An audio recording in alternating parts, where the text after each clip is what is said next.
एक दो शेयर जरा और चेक करा लेते हैं। एचसीएल टेक एक बार जरा कुणाल परार आप चेक करना, ये भी आपकी लॉन्ग टर्म लिस्ट में जा सकता है क्या? देखिए जी, एचसीएल टेक की बात करें तो ये बहुत बढ़िया स्टॉक है लॉन्ग टर्म के लिहाज से। एंड जिस हिसाब से स्टॉक फिलहाल ट्रेड कर रहा है, ओवरऑल आईटी पैक जिस हिसाब से ट्रेड कर रहा है, मुझे लग रहा है कि आईटी पैक आउट परफॉर्म कर सकता है मार्केट को। एंड मुझे याद है जहां तक कि पिछले कई दिनों से लगातार मैं कह रहा था कि 2024 आईटी को ही रिलेटेड होगा, और 2024 में आईटी सेक्टर में काफी अच्छा रिटर्न हमें देखने को मिला है। अगर पर्टिकुलरली एचसीएल की बात करें, 1880 के अराउंड है, डेफिनेटली लॉन्ग टर्म के हिसाब से इसको एक्यूमुलेट करना चाहिए। अगर कोई भी गिरावट आती है up to the level of 1760, क्योंकि लॉन्ग टर्म के हिसाब से तो इतना रेंज तो रखना ही पड़ेगा, 1760 तक कोई भी गिरावट आती है आप जमा करके रखिए।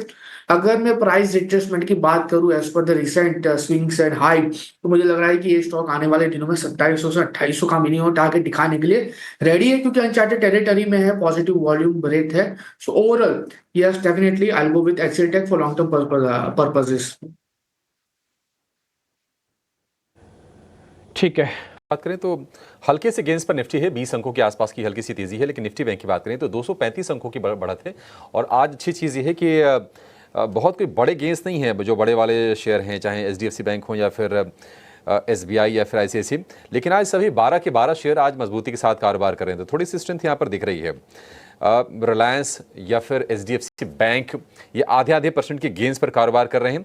और अगर हम आईटी में कुछ और शेयर देखें तो एचसीएल टेक में थोड़ी तेजी है, और विप्रो हल्के हल्के से गेंस के साथ कारोबार कर रहा है। एक और एक्सपर्ट हमारे जुड़ गए हैं, रेलिगेयर सिक्योरिटी से अजीत मिश्रा हमारे साथ हैं। अजीत, गुड मॉर्निंग, बहुत शुक्रिया आपका समय देने के लिए। बताइए, आपने ओपनिंग ट्रेड के लिए क्या आइडेंटिफाई किया है, क्या खोजा आपने बाजार में अभी? शुक्रिया अभिषेक। अभिषेक देखिए, यहाँ पे कल के सेशन में जैसा कि हम सब जानते हैं कि काफी क्रिटिकल सपोर्ट्स टेस्ट हुए लॉन्ग टर्म एवरेजेस, ना ही केवल निफ्टी में बल्कि banking index, small cap index, mid cap index, इन सभी में आपने कल 200 डेज एक्सपोनेंशियल मूविंग एवरेज को टेस्ट होते हुए देखा। तो एक करीब 11% का डिक्लाइन इंडेक्स में हमने रिकॉर्ड हाई से देखा है। थोड़ा बहुत पॉज कंसोलिडेशन यहाँ पे पॉसिबल है। रिवर्सल कहना थोड़ा जल्दी होगा मेरे हिसाब से, क्योंकि लास्ट 5 महीने पहले हमने जब टेस्ट किया था तब तक मार्केट का टोन कुछ अलग था, वहां से एक स्ट्रॉन्ग रिकवरी देखने को मिली थी हमको। तो मेरे हिसाब से अभी भी यहाँ पे आपको कॉशियस नजरिया लेके चलना चाहिए। तो बाय और शॉर्ट दोनों ही साइड पे आप पोजीशन मेंटेन करिए, कंसिडरिंग कि आईटी एज अ सेक्टर यहाँ पे अभी भी स्ट्रेंथ बनी हुई है, और आईटी मेजर खासतौर से जहाँ पे कि आपको ज्यादा स्टेबिलिटी दिख रही है। एचसीएल टेक ऑलरेडी अपने रिकॉर्ड हाई पे है। इन्फोसिस में एक अच्छे रिकवरी के बाद पिछले 3 दिनों से एक पॉज है, तो यहाँ पे एंटिसिपेशन है कि ये रिकवरी स्ट्रेंथन होगी।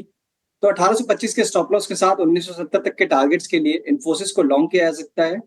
वहीं पे एबीबी में जो एक सेलिंग प्रेशर है कंसोलिडेशन रेंज ब्रेकडाउन के बाद का, वो कंटिन्यू होते हुए नजर आ रहा है। तो अभी स्टॉक ऑलरेडी करीब 6700 के पास आ चुका है।